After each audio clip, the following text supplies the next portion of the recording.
So, for those of you who don't know, Carl is an attorney, and he gave me his resume. It's this thick, okay? Huh? Oh, everybody knows me. Tom Ripperdow, and I'm a past district governor for 6510, and it's always a bad thing when you give a past district governor a microphone, okay? And so Carl was kind enough to provide his resume to me, and I got to tell you, Carl is a delightful guy to know. He has a wicked sense of humor, and he gets to play, he gets to mess with me every once in a while. So I did learn some new things about Carl, besides the sense of humor.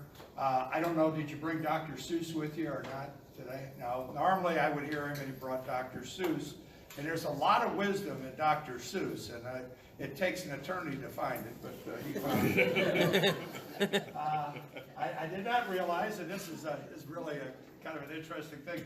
Carl started his career in the insurance business, working as an attorney, as a vice president for Kansas City Life. Are they still around?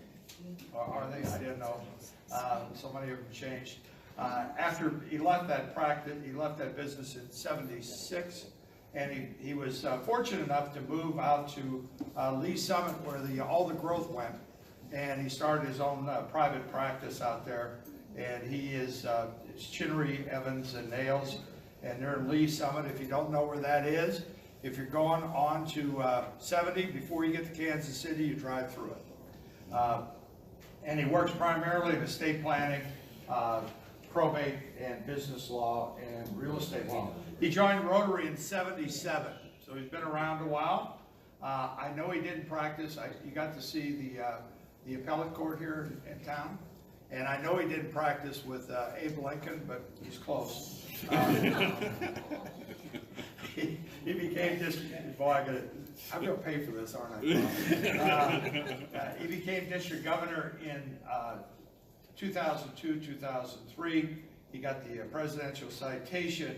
He was a convener, and this is a big deal if you're a past district governor.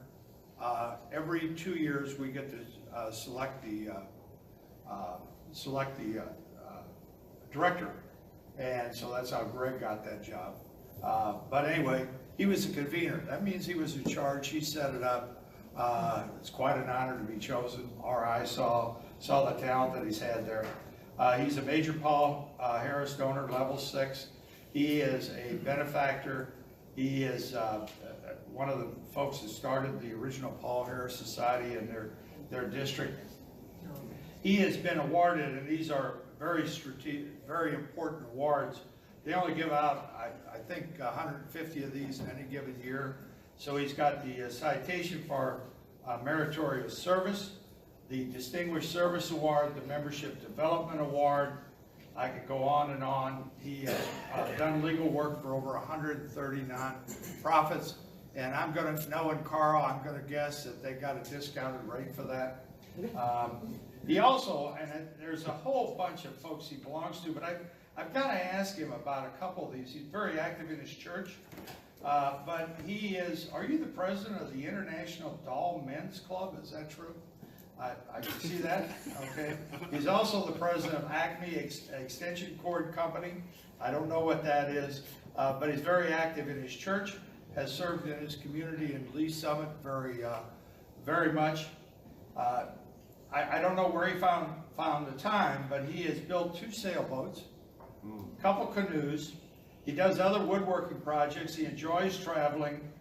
Between him and Jean, they have 8 children and 18 grandchildren, and each member of his family is a member of the Paul Harris, as a Paul Harris Fellow. In addition to that, besides being a very generous person with his time and his money and his talent, he has sponsored 165 new Rotarians and is responsible for starting 3 brand new clubs. So with no further ado, Carl.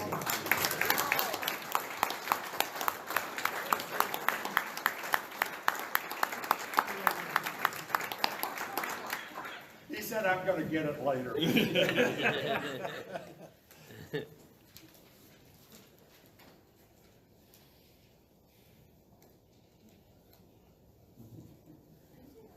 submit this to the Rotarian.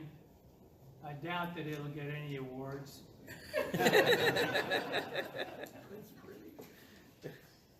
Well, thank you for inviting us. You know,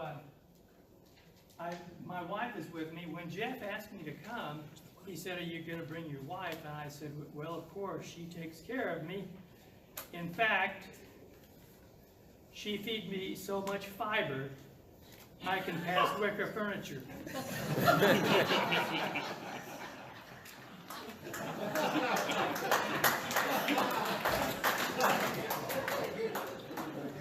The last time I was a speaker here was 9 years ago. I verified that with Jeff just earlier.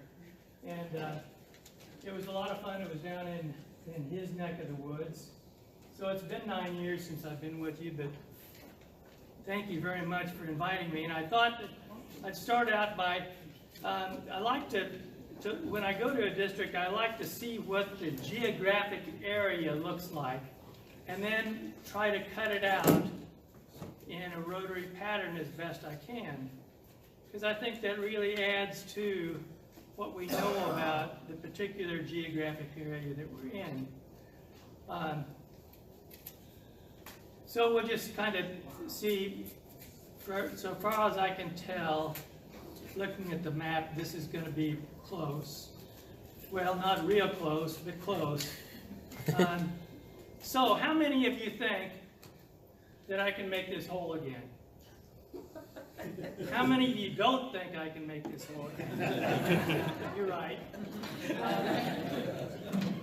But I think you have somebody in here who can. Janice, would you come up? Where are you?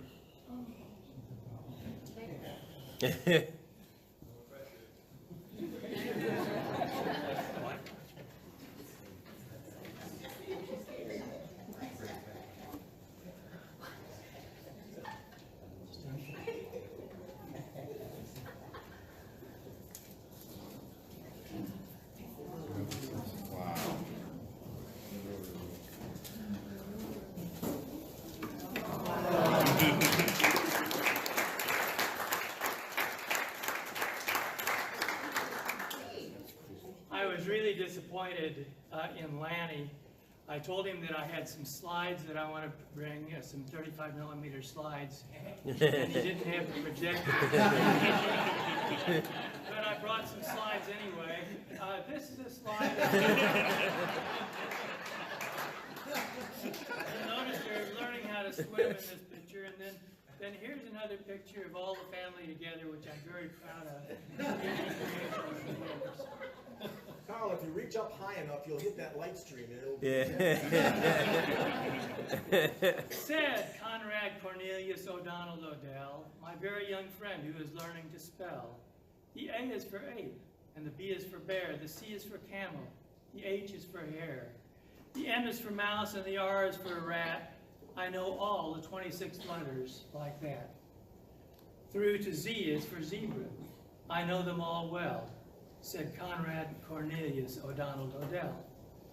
So now I know everything anyone knows, from beginning to end, from the start to the close, because Z is as far as the alphabet goes. Then he almost fell flat on his face on the floor when I picked up the chalk and drew one letter more, a letter he never had dreamed of before. And I said, you can stop if you want with the Z. Because most people stop with the Z, but not me.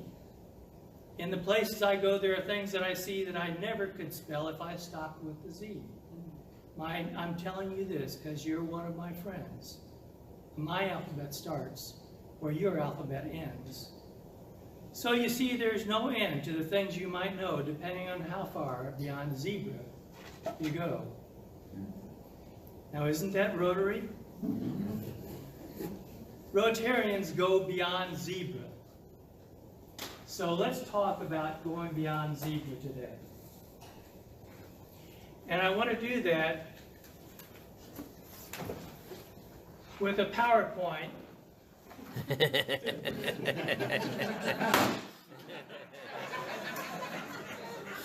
woke everybody up. Can you all clearly back if you can. All right, this is called Rotary by the numbers, and it's participatory. So when I call out a number, I hope you will tell me what the number means in terms of Rotary. 1905. Pardon?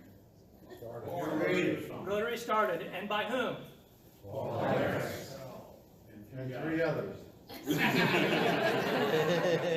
Sylvester Shealy, Gus Fear, and Hiram Shorey.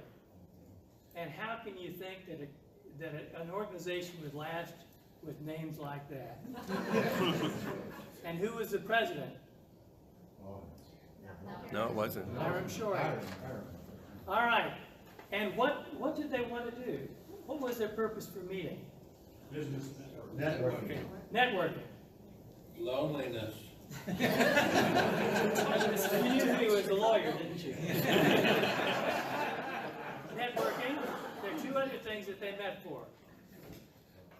Fellowship and high ethical standards.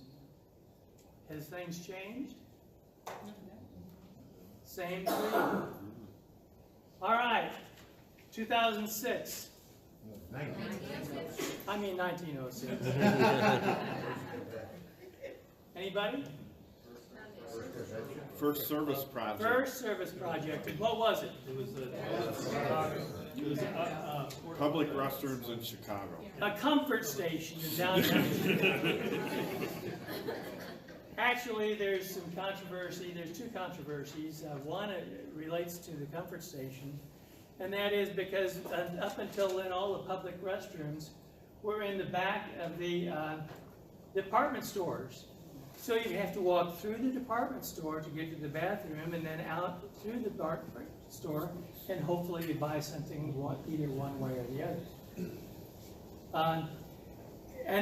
But there's another one that conflicts, and there's some people say that the first service project was buying a horse for an itinerant Wisconsin preacher. That was what was bought at the Rotary Club. 1,200,106. 1,206,106. You know what I mean. The number of Rotarians worldwide. 42-34. 20 years ago, the average size of Rotary Club was 42 members. Today, the average size is 34 members. We have most likely, or close to, the same number of Rotarians. Our clubs are just smaller. But we have a lot more clubs. We've gone from 32,000 clubs about 10, 15 years ago to over 35,706 clubs today. 538. Districts. The number of districts worldwide. 210. The number of countries and territories that Rotary is in. So we do indeed circle the globe. 1932. This is a very, very important date. 1932, Herbert Taylor created the 4-way test. And what is the 4-way test? Is it the truth? Is it fair at all concerned? Will it build good will and be beneficial? And number 4 is the 4-way test. 5. Avenues of service. What are they? What are the avenues of service? Club service. Vocational. The lost. Vocational service. Community service. International service. And one was added in the last 5 years. Youth service.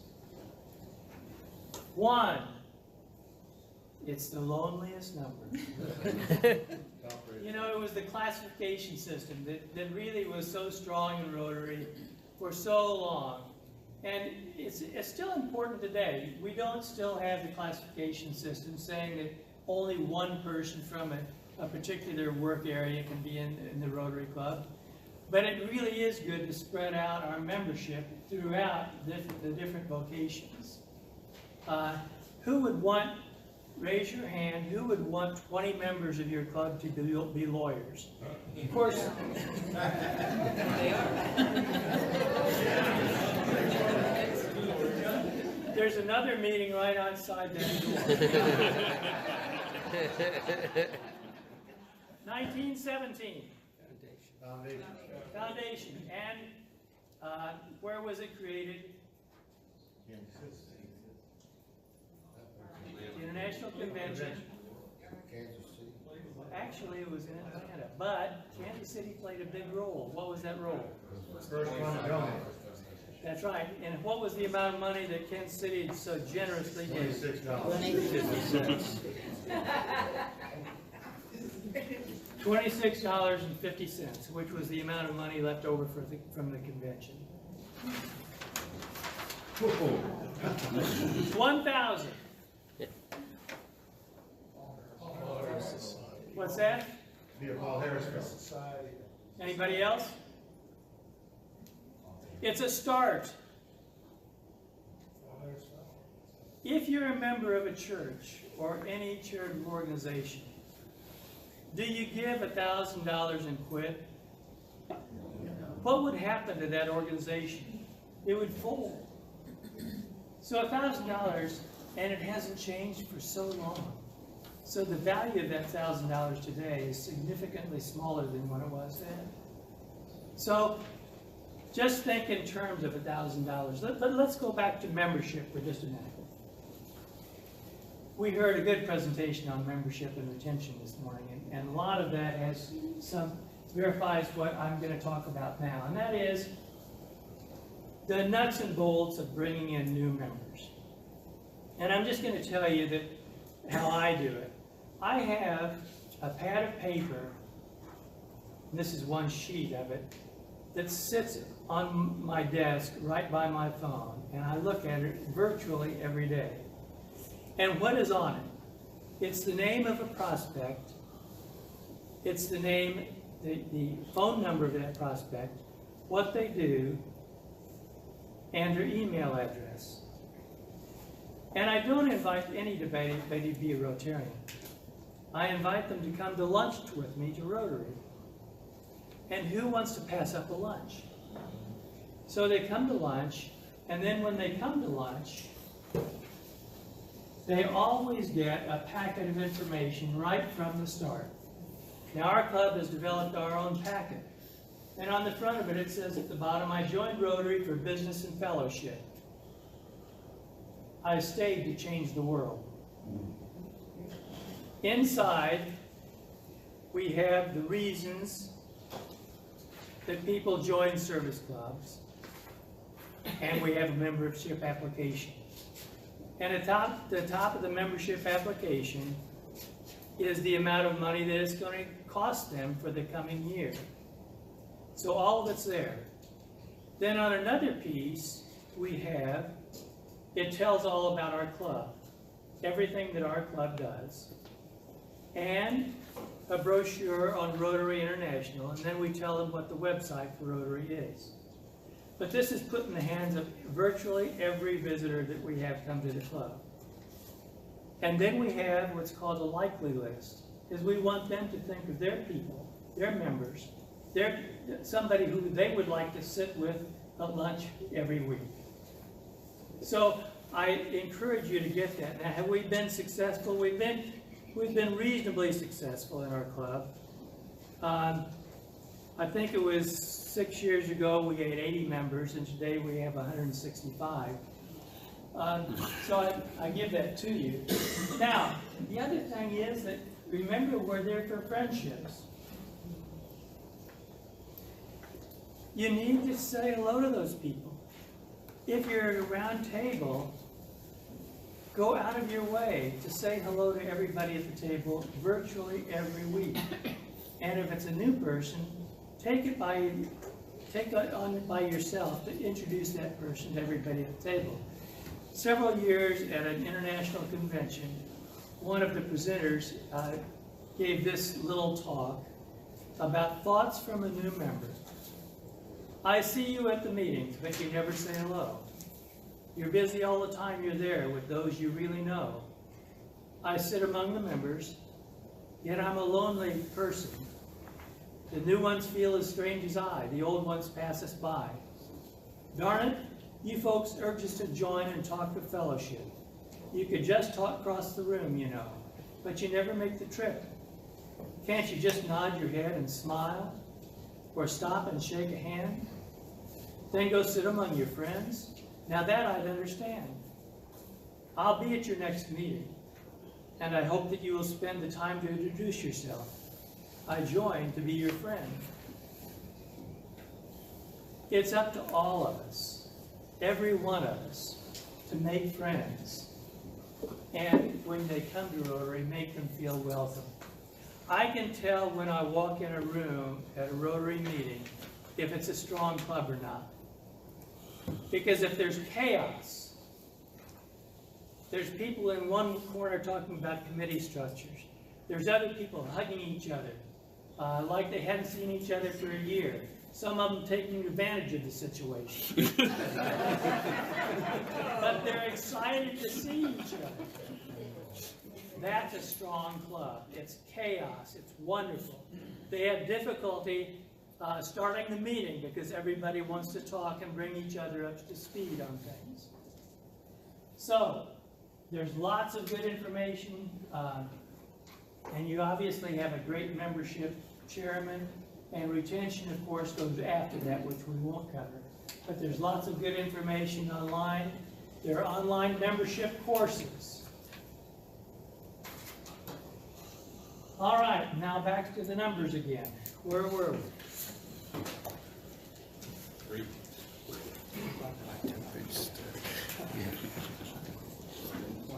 Rotary's mission. What are the 3 areas of Rotary's mission? Education, humanitarian, and peace. 1948, first ambassadorial scholarship. Became the largest scholarship in the world. 85-92. We are now have moved up the scale from 85. We were 85 about 4 years ago in the Chronicle of Philanthropy, the top 400 4-star charities in the world. And we've now moved up from there. But we use 92% of all of our funds for the mission. Only 6% goes to fundraising and 2% goes to administration. 6/2.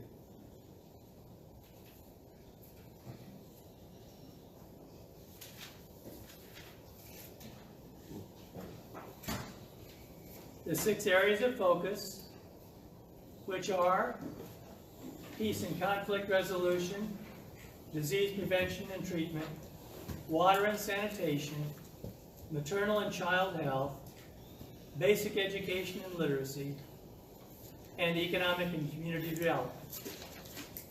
And those have to meet 2 things, sustainability and measurability. But you can go beyond this and say, why do you keep members? Well, they become involved. And if they can't find something to do in one of these 6 areas of focus, I'd be really surprised. But the 6 areas of focus can be used not just for internationally, which we normally think about, but locally. And millennials are very interested in service. In fact, sometimes they will join your club for service rather than friendship. But it's also just as important for us older folks, because we need to become involved and stay involved as well. Now some big numbers. 217 million. That was the amount of money that the foundation gave away last year. And it's broken down in the 6 areas of focus. $28,500,000 for district grants, $35,500,000 for disease prevention and treatment, $18,500,000 in water and sanitation, $11,500,000 in economic and community development, and $7,500,000 in maternal and child health. And finally, $3,500,000 in peace and conflict resolution. So you see, Rotarians are involved. Rotarians, when they give their money, they give their time. So these numbers only spell half the story, because the other half is the millions and millions of man hours that it takes to service those 6 areas of focus. Now let's get into $450,200. The number of polio cases worldwide each and every year prior to 1979, when Rotary became involved with polio eradication. And that first venture, that first time that we stuck our toes into the water of polio work was in the Philippines, where we used some leftover vaccine and were so successful in knocking out polio in the Philippines. 1985. I'm going to let you guess this one. International convention where? Philadelphia. Kansas City. The most important city in the whole United States. Kansas City, Missouri, where Albert Sabin challenged us to work on giving vaccine to the world. Not to eradicate polio, that came later, but to give the vaccine away and to administer the vaccine to the children of the world. 120 million. That was the goal. We didn't reach it. We got to 247 million that year, the 3 years after 85. 80 million. And for you people who are district governors or who will become district governors, you're always surprised with what happens in your year as district governor, because they always throw something at you that you didn't anticipate. When we went to San Diego for training, they said, "Oh, we're gonna go out for another fundraising," and so it changed our whole year in terms of goals. 80 million was what we were shooting for. We got 129 million. 1,625,000,000. That's how much was given. That's more money than I made last year. That's the amount of money. Where's your Polio Plus chairman? In California. Baptizing her granddaughter. That's a shame, because I have here all of the contributions that have been given to polio since 1985. Actually, this chart only, it's goes all the way back to 85. But Rotary's contribution is 1.625 billion. What do you think the Gates Foundation is giving?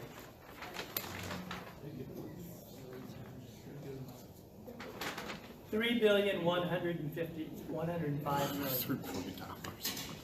But how much worldwide?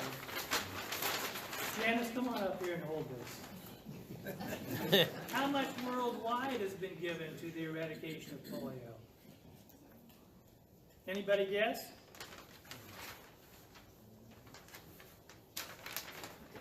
$15 billion. Who are the biggest contributors? Not Gates, not Rotary, but the individual countries. So it's taken $15 billion and millions of man-hours to get where we are today. Well, where are we today? So far this year, we have 12 new cases, which is the best we've ever received. but the job's not over. The most difficult part is yet to come. Thank you. And if any of you want to see it, take it to the back of the room and you can look at it. See where the contributions have come from. That's really cool. 3.00. $3. That's the cost of a vaccine, or to administer the vaccine. The vaccine itself costs about 60 cents. But then to get it to where it belongs, you have transportation, you have the vaccine itself, the people who administer the vaccine, stipends, carriers, chalk, dye, $3 per vaccine. 2.6 billion, perhaps the most important. The number of polio, the number of children who have received the vaccine. 17,400,000. The number of cases that have been saved because we have gone on this mission. Percent completion, 99.99999%. There are two ways that you can give. Either permanent fund, which I'm sure would be covered later on, and the annual fund. The permanent fund, I'm sorry I screwed up here, but anyway, the annual fund right now has in it $1,250,000,000, and that's broken down 460 million in assets in hand and 734 million in expectancies. And why do we include expectancies? You might think, well, that's just fluff. That may never come in. But the studies say by Stelter, which is the largest charitable organization in the world that administers charities, they say that once somebody is committed to give something in terms of an expectancy, by the time it matures, it will have tripled. So it's a very solid number. And then finally, 43. Baskin-Robbins uses 43 for the number of ice creams that they make. Well, we can use it for Rotary because you can give to the annual fund, the permanent fund, through wills, trust, outright giving, land, stock, cash, anything that you can think of, and there are that many ways to give. Now, if there are additional questions, let's look to the only source. Because I think that we look to the good book for those burning issues, those burning questions that we might have from time to time. And so let's see what we can figure out with the, well, I really screwed up here. But the burning, the point is that you can find your questions to the burning questions in the good book. Thank you very much.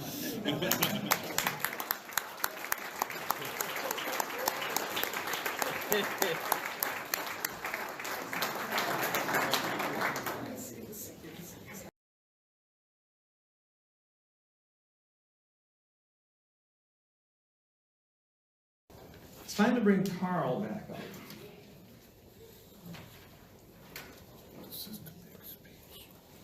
I don't know if this is a dangerous thing or not, but the tabletop is clear. Let me back up just for a minute on beyond the zebra in terms of membership. You know, membership in the club works best if the whole club is involved.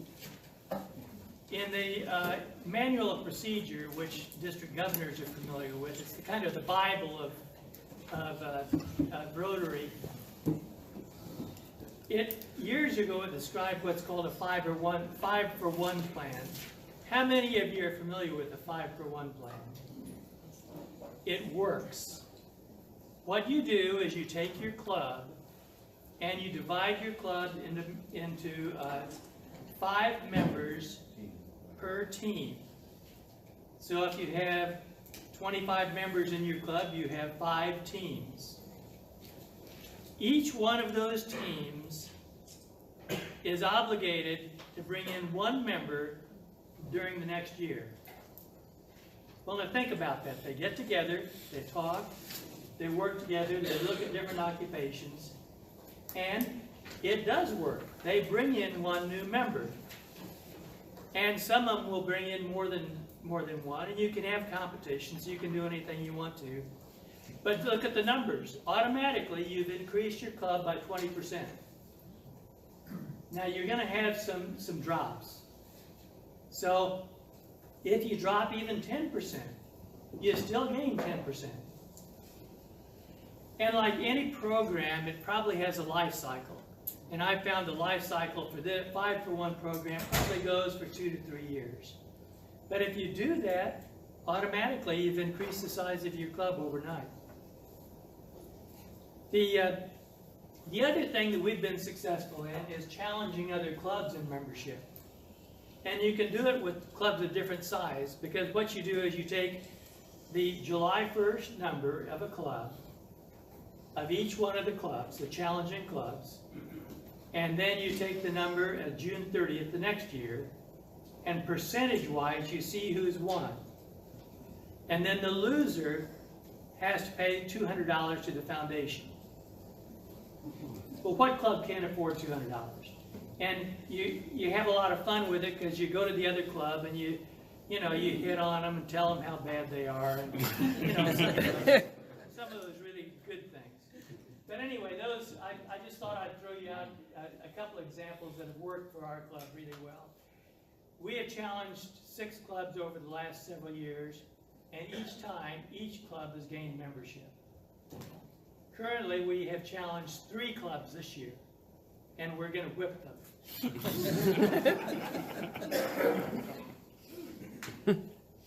Now let's share some of the words of that great theologian of our time, Dr. Theodore Seuss Geisel,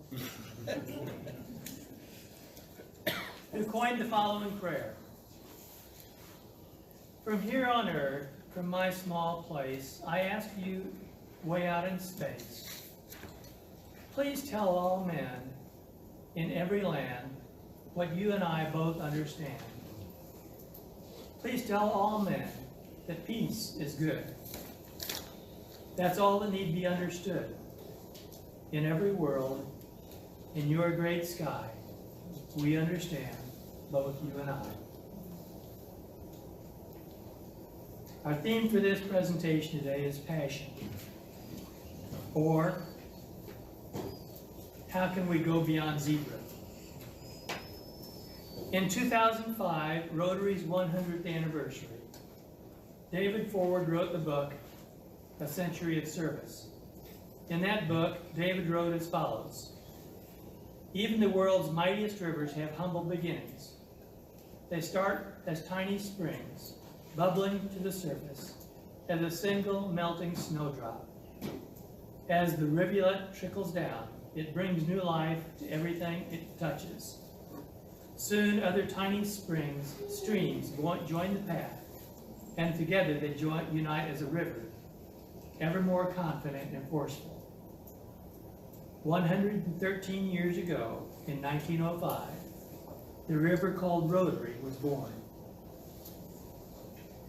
Peace has always been a theme of Rotary. Paul Harris, our founder, started the Rotary bedrock emphasis of peace and patience.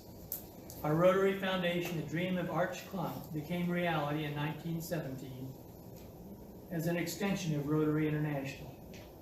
Peace is also the heart and soul of our foundation. What is your passion? There is a multitude of ways we can exercise peace through service. So let's look at a few examples. These are ways we can engage in Rotary to change lives and be a gift to the world. Each example can fit neatly into one of the 6 areas of focus which we've already covered. Those being peace and conflict resolution, disease prevention and treatment, water and sanitation, maternal and child health, basic education and literacy, economic and community development. So literacy. Dolly Parton, who is a Rotary Paul Harris Fellow, established the Imagination Library.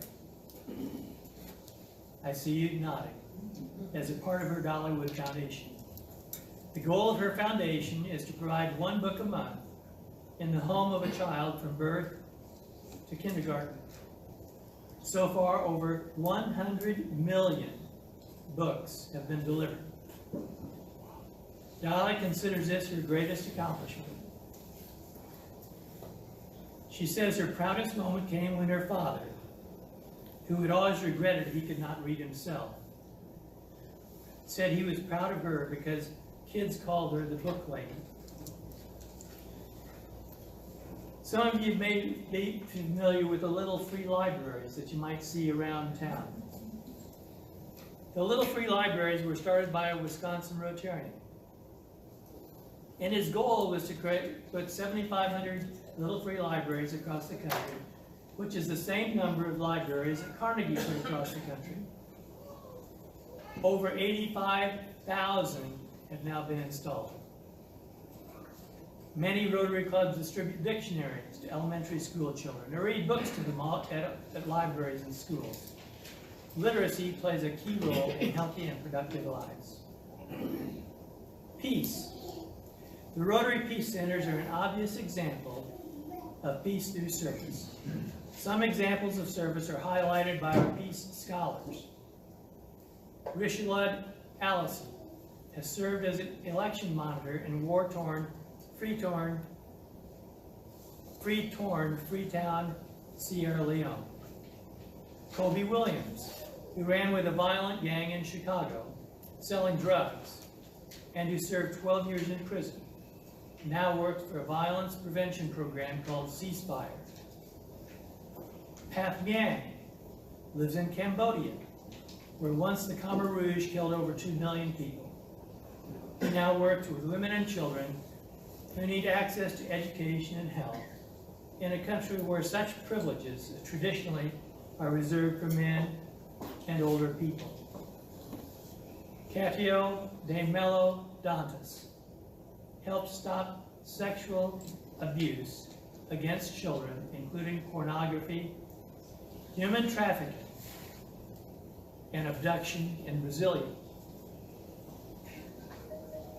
Economic and community development. Another area of focus is economic and community development. Microfinancing is a way we can all be peace fellows. By donating small amounts, loans can be made to help others help themselves. A $4 loan to an Indian woman allowed her to buy a comb, mirror, and scissors to put her husband to work as a barber. The couple paid back the loan with interest and used the profits to send their children to school. Others have received loans to buy sewing machines, to buy baking materials to start bakeries, to buy yarn for making hats and scarves. A Rotary club in India that I visited built toilets in the local schools so young girls would not be embarrassed to go to school. Attendance skyrocketed. What about the peace girl called Mem? The rebel militia shot her and her family, citizens of Sierra Leone. Then, using a machete, they hacked off her arm. Today, at age 16, she plays soccer in suburban Washington, D.C. as a result of a Staten Island processist and a group of steadfast Rotarians. 5 Rotary clubs, through their charity Gifts of Limbs, arranged political asylum for her through Friends of Sierra Leone, organized the medical care, treatment, schooling, and housing for her. Peace through service. Disease prevention and treatment. Mother Teresa wrote, "May God bless you for saving our children from polio." We forget our history.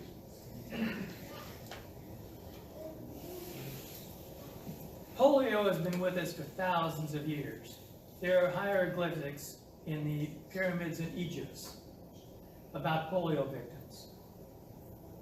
It's been such a short period of time since we've had the vaccines available. The Salk trials were in 1954. The Salk vaccine came in 1955. The Sabine vaccine came in 1960. So in that very short period of time, we've almost eradicated this dread, awful, evil, ugly, nasty disease called polio. And Rotary has been the spearhead. But let's go back to America, where we have not had polio since 1977. To Whiteville, Virginia. The summer of 1950 was bad for Whiteville, Virginia. Motorists sped through town with their windows rolled up, bandanas covering their faces. The swimming pools closed, and then the movie theater. The draft board closed, even with war exploding in Korea. Polio had struck. Almost 200 people came down with crippling cases of polio in this close-knit community of 5,500. 23 residents died. In Wythe County, 1950 became known as the summer without children. Swings hung listlessly in empty playgrounds as children entertained themselves with board games, reading and listening to radio stories. The fear of contagion was so great that mothers baked their newspapers before allowing anyone to read them. No one knew where polio came from or how it spread. We now know polio spreads through contact with infected phlegm or feces. But back then, rumors ran rampant. People around the nation began weighing in with possible causes. The water supply, soil quality, dairy products, flies, mosquitoes, and even butterflies took the blame. One fellow from a neighboring county suggested the plague had struck Whiteville as punishment for its ABC liquor store. Businesses remained open, even with few customers. About the only ones busy were doctors, who worked nearly around the clock, and the 2 funeral homes who turned their hearses into ambulances. Some trips carried so many patient passengers that drivers would lay them crosswise. In 1954, Jonas Salk developed a polio vaccine, and in 1963, Albert Sabin developed an oral vaccine. In 2 years, there were only 65 cases of polio in the nation, and none since 1977.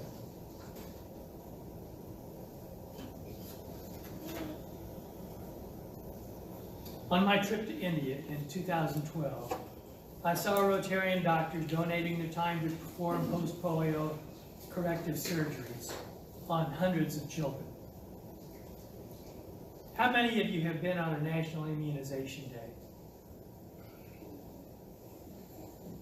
Well, they're still going on, so it's not over.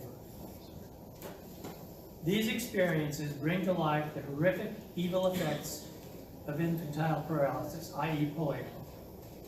The National Immunization Day usually starts days before the distribution of the vaccine, with an immersion in the country and region where the life-saving polio drops are administered.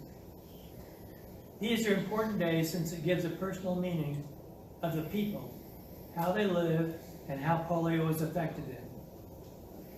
So let's start on our journey and visit India, February 2012, a travelogue through New Delhi, Old Delhi, Agra, Calcutta, and Dhanbad.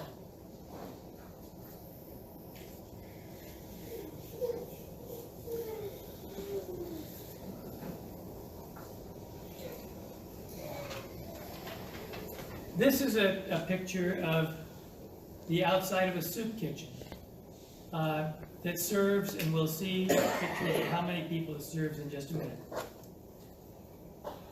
This picture is not very clear, but there are 10,000 people a day that go through this facility to receive soup and bread. And here's the soup being made, and here's the flatbread. And it's really quite tasty.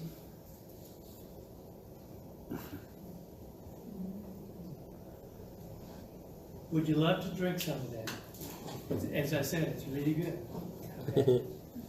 And here's another picture of people in the soup kitchen eating.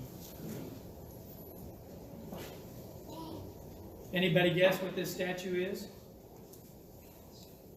Mahatma Gandhi, who of course is still revered throughout India.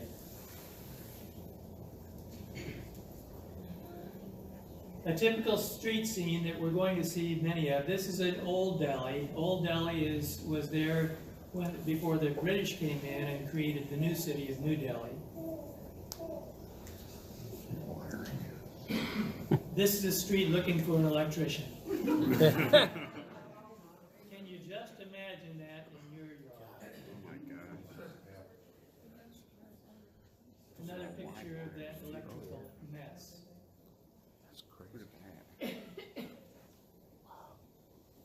And you'll see that the screen, the pictures look a little fuzzy. You know, we think we have problems with our air quality. That is what you see. None of the pictures, and I was confused because my camera takes really sharp pictures. But when I got home, I recognized that that's what it's like in India.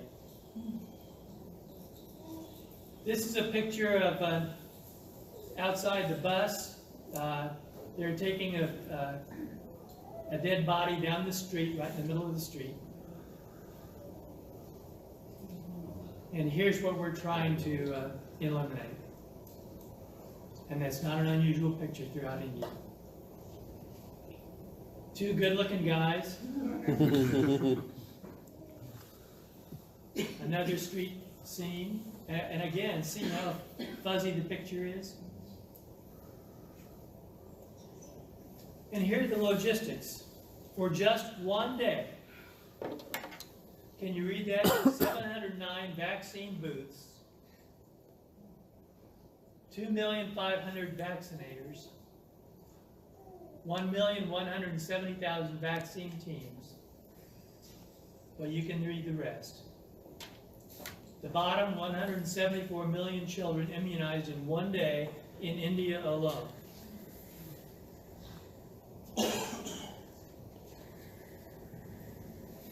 Another typical street scene.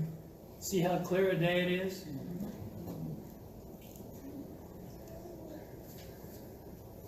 This is interesting. We saw trucks like this, and I wondered why in the world they looked so funny with the engine. And the engine is a water pump, and because they tax the normal engines, so they fund these water pumps to push the trucks around. Now we're going to get into Taj Mahal. And this is a picture taken inside the bus. The things that you cannot do in Taj Mahal. And if you can find something that you can do, let me know. And here's the entry to Taj Mahal that really is just as elaborate and beautiful as the Taj itself. And then we go through the middle entrance, and here's the first scene that you see. And it is just as gorgeous as you think. Here's the team that went over for this National Immunization Day from the U.S.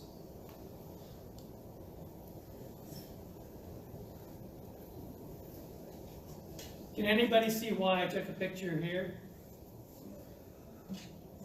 Look on the roof. Monkeys are everywhere. There he is. Now we're outside Queen Victoria's garden. It's a beautiful garden, and this garden is maintained by a Rotary Club. So if you ever think you're not doing a big enough project, just think about your Rotary Club maintaining a garden this size. All right, now, this is another guessing game. We're walking down the street, and we turn the corner, and what do we see? On the right, there's a door. It says 55A.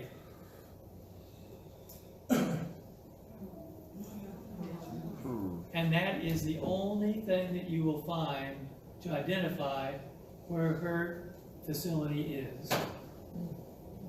And inside, here's a prayer that she wrote.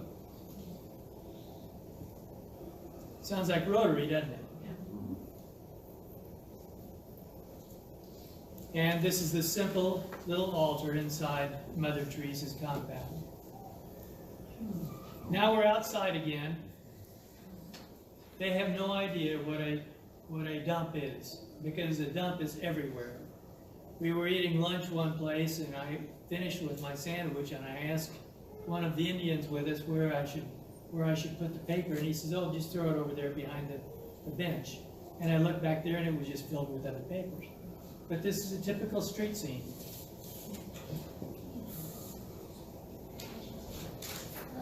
And here are some men playing some kind of a game. How would you like to drink that lemonade?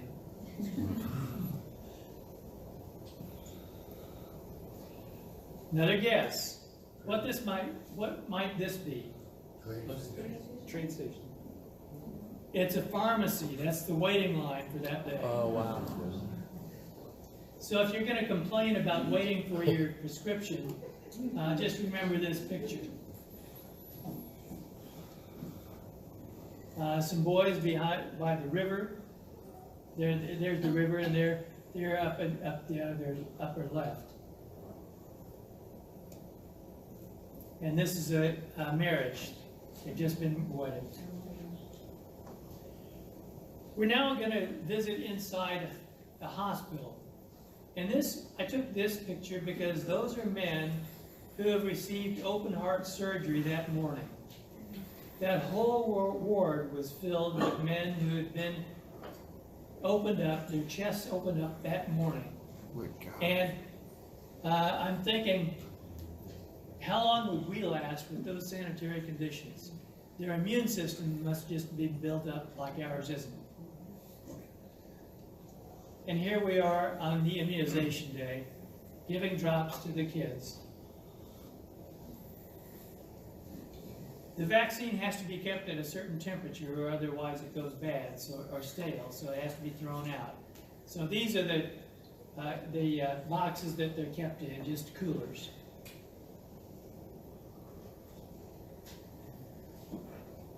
Anybody guess what this is? It's going to be firewood. It's dung that's been plastered on the wall, and you can see their fingerprints.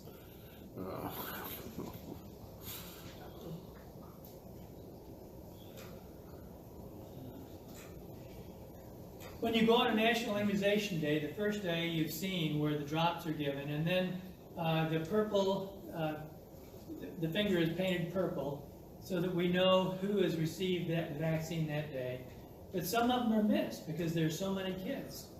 And so the next day is called a mop-up day, and we actually walk through the village to find kids who have been missed.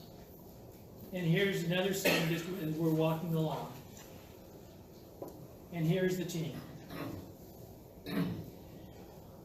Now, one of the visitations we made was to a hospital where they're doing corrective surgery on polio victims.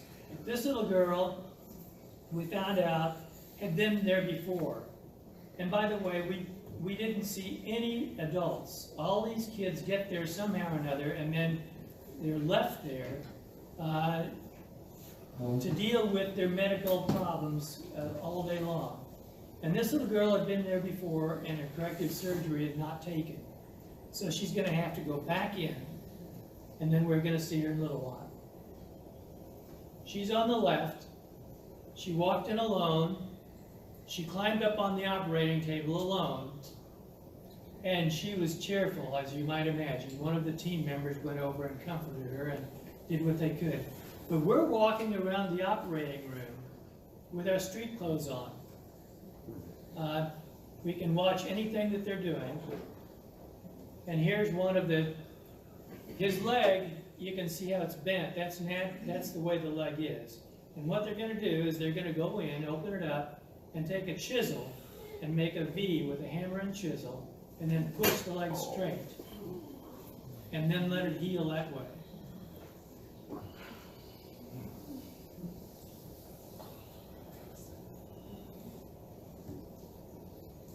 And how the kids get home, I don't have any idea.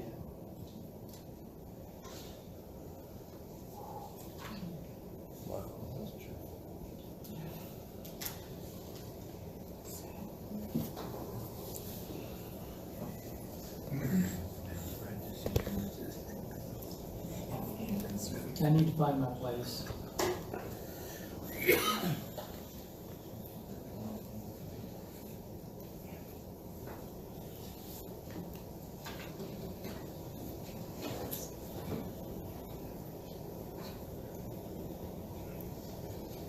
Let me give you my example.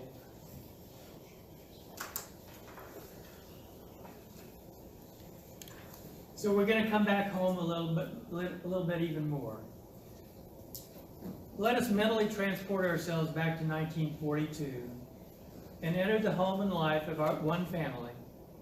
The home belongs to a couple named George and Artist Chinnery, my parents, and their 5 young boys, George, age 9, Bill, 7, Richard, 5, Larry, 4, and Carl, age 1. Life has been good for this family of 7. They have moved to the area 2 years earlier, and George has been promoted to be a 1/3 owner of a regionally important manufacturing company in Kansas City. To get right into the picture, I want to read a letter written by the mother, my mother, when she was 89. This is not some mythical story.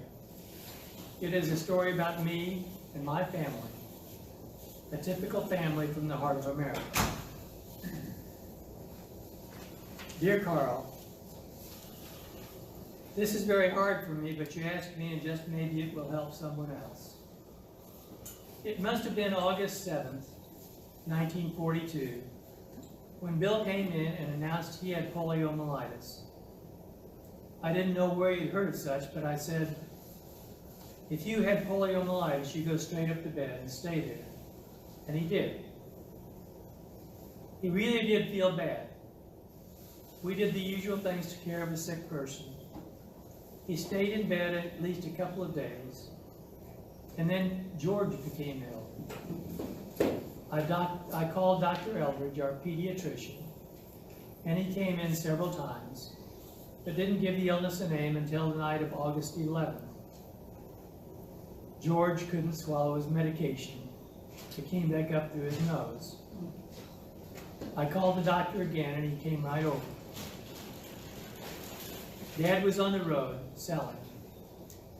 I don't remember who stayed with the others, but Dr. Eldridge took George and me to Old General Hospital.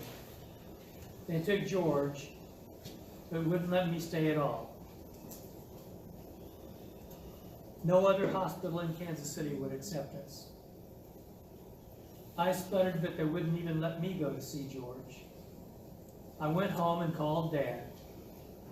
He started home immediately, drove all night, and went to the hospital about 4 a.m., but they wouldn't let him in either.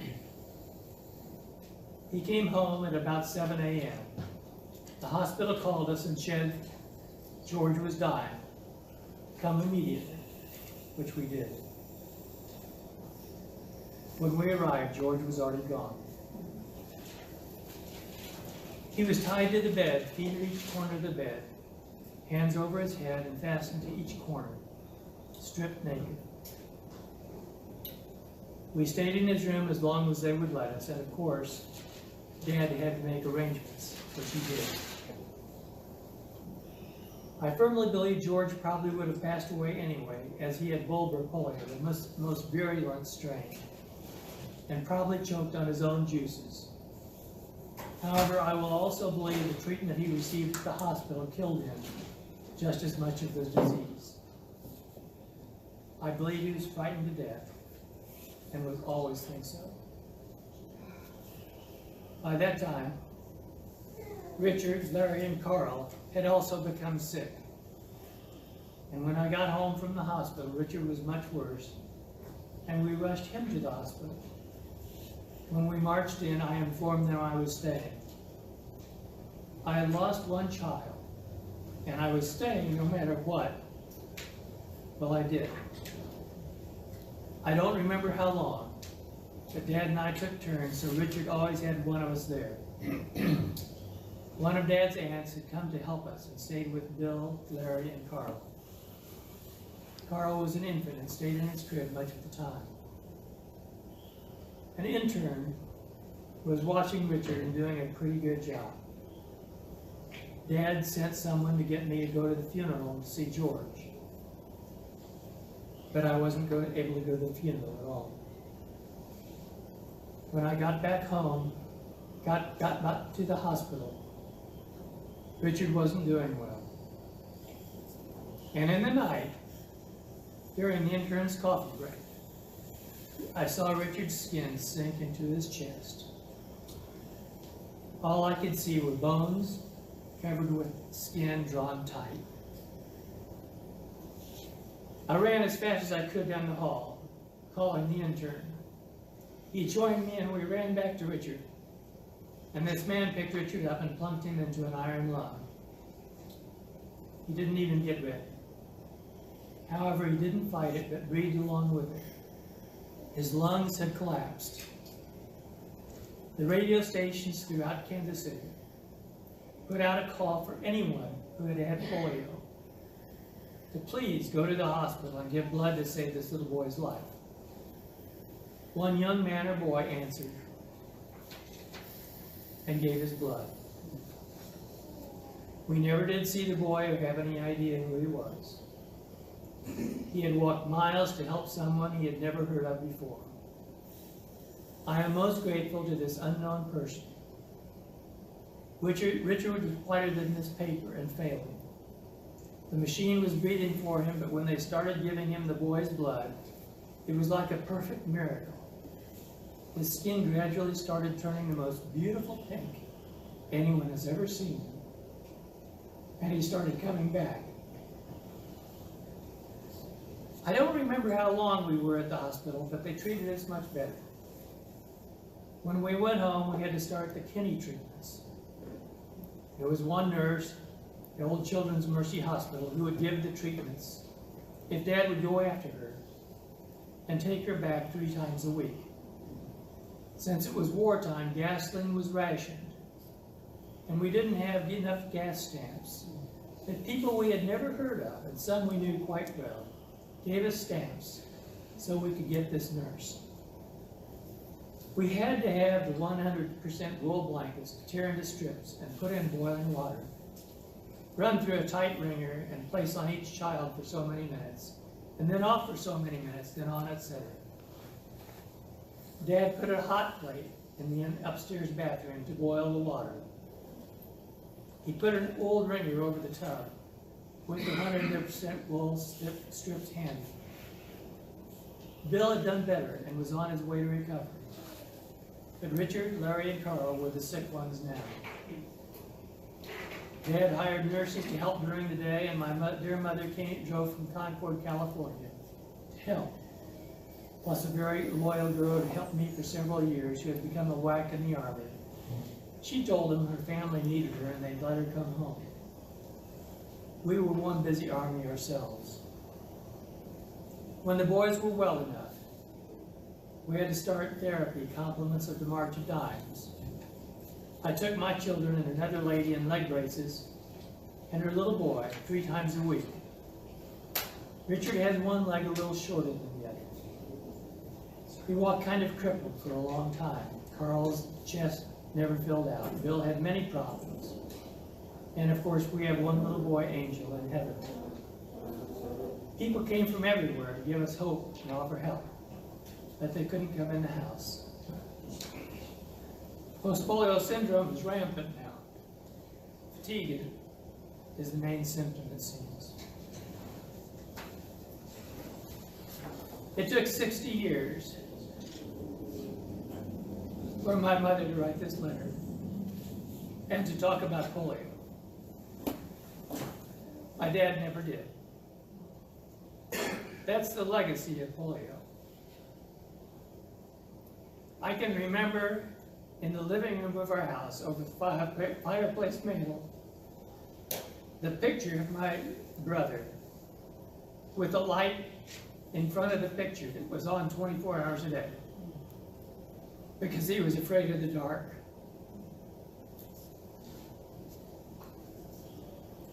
You can well imagine how my family was turned completely by a devastating illness called polio, with 5 children contracting the disease at the same time.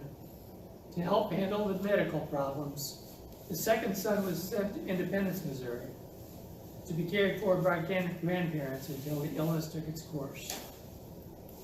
The help of many people brought through many and made possible the survival of the 4 remaining sons. However, the family was also quarantined from many close contacts by people who were simply afraid, and rightfully so, of the disease, afraid of how it was contracted and the possibility that it would be spread. Think how helpless we are when polio strikes. There is no cure. It can only be prevented. I encourage you to find your tool to engage Rotary and change lives in whatever area your focus of passion might be. In Rotary, we don't divide our work by nation, culture, or language. It doesn't matter what's printed on your passport. What matters is that you believe in service above self. Your problems are my problems, and I care enough to help you. This talk began by a comparison of Rotary to a river, which David Ford had described in his book, A Century of Service. The river trickles along, picking up speed and strength. Soon other tiny rivulets surface and feed the river. The river grows in intensity until it pervades all of Rotary. In the words of that great theologian of our time, Dr. Theodore Seuss Geisel, unless someone like you cares a whole awful lot, nothing's going to get better. It's not. Robert Frost, in his poem Stopping by Woods, ended it by saying, "The woods are lovely, dark, and deep.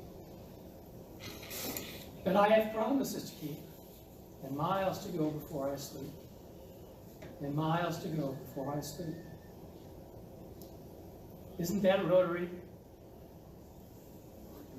We've made some mighty tall promises.